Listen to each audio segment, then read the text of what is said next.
Answer, and Harry will begin with you. Since there are so many questions on property tax, I'm just going to ask what you think the City County Council can do in terms of the property tax situation. Well, first, the most obvious, and it was mentioned earlier in the mayoral debate, we have to have an audit of all public servants. Every department needs to have a forensic audit done on it to determine where the money is going, how come money is being spent here. If we eliminate a lot of spending, the property taxes will not need to be raised. I think that's the major issue. Once you know where the money is going, because I am positive they're not sure where all the money is and where it's going. So that'd be my, I'm for eliminating property taxes. But I'm realistic. I know that sometimes they are needed. I think a sales tax, a 1% to 2% sales tax would be a great benefit for the city. Councilman? Well, there's a lot of things that the City County Council could do and some that they haven't. First of all, this year there was a big reduce in the amount of the city budget. What really needs to be done needs help from our partners at the State House. We all must work together, and until we are given the power locally to control our own spending, we're going to have problems. We will be back here asking for more money to do basic, everyday services, and that's unacceptable. But all we ask is just to give it a shot. Let us control what we need to control, and we will do a better job than it's being done now. We need to consolidate some things. I know that maybe scares some people, but you know what? We have to do it. Indiana has the most amount of elected officials of anywhere in the country, and there's just no need at this particular time. We have to look at every single way that we can cut spending to help you with the property tax crisis we're in now, and make sure we don't continue to have spending go up faster than your paychecks are.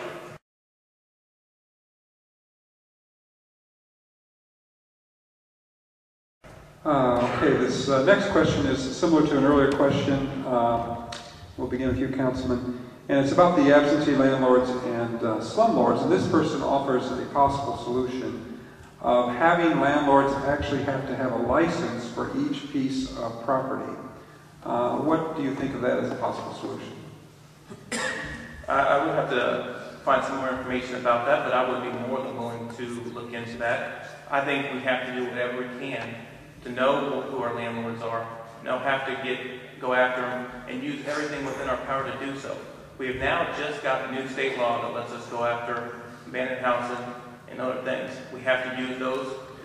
We've made some improvement with code enforcement and other thing over the year, adding some people, so we have to keep track of things better and go after the repeat offenders quicker. But that's not enough. We have to continue the progress that's been made, and that would be something I'd be more than willing to look at. Mr. Liggett? I think landlords need to be penalized. We have a city legal department. There should be people in that department that actually go after these code faults, zoning issues. I think that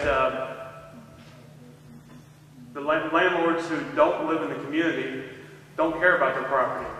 They don't care who lives there. I also think there should be some more emphasis put on the renters, or who actually lives in that apartment, an investigation into their background to find out where they came from and who they are. But no, I'm against a licensing fee for a landlord. I think we live in the United States, we have the right to own property.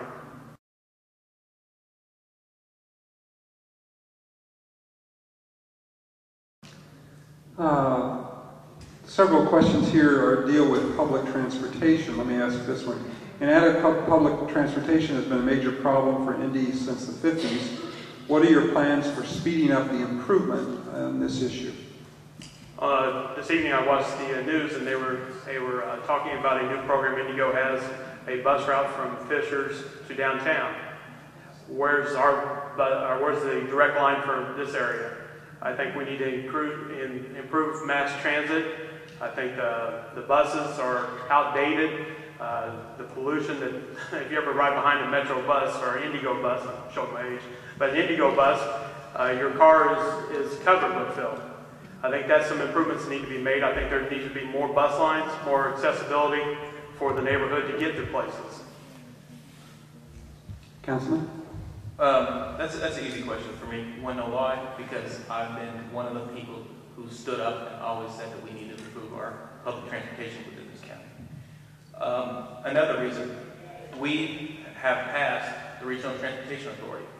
It's been a slow process, but it takes buy-in from the surrounding counties to make it official and get the things done that need to be done. This is a regional problem, not just an Indianapolis problem, and we do need to work with all the surrounding communities to really make the next step within the transportation system.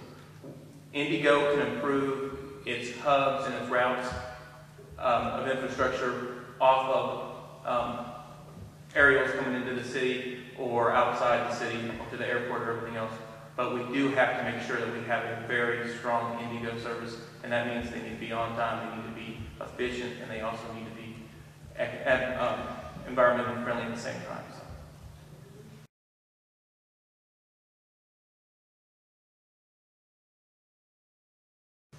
Councilman, there are several questions that are specific to our neighborhood. Here's a good example. As you cross Prospect and East going south, it is visually run down. Even the businesses neglect their property. This could be a corridor to Indy's most historic park, Garfield Park. What can be done? That's going to take development within the city, but it also takes the community. The community has to be a part of this. The city cannot do it alone. We're always talking about tax dollars and how they're spent and everything else. We can't just do it all. The community has to be a part of that. They have to come with ideas, ways to improve that. We need to look at the studies that have already been done. We have to work with SEND and other community organizations that are experts in this field and use their expertise. If you expect me as a city county council to be able to do it all myself, then you're missing the boat. It's a community problem, and it's a community that needs to work together to fix it. Mr. Liggett? Well, I think that's part of being a city county councilor. You have to know what's going on in your neighborhoods. I would like to see how much of the $8 million used for sidewalks was put into this area of the community. That would be, I don't know. That would be something interesting I would like to see. I think we have to clean up the broken window theory. There's a place on the East Street where I mentioned it in the Bates-Hendricks meeting. The glass is hanging out the windows. It's an empty building. That's a code violation, as I see it. That's dangerous, first of all. Kids walk up down East Street, glass is laying in the street, glass is hanging out the window. There has to be something we can do about that. I'm not sure what all the answers are, but I know we need to find out what the answers are.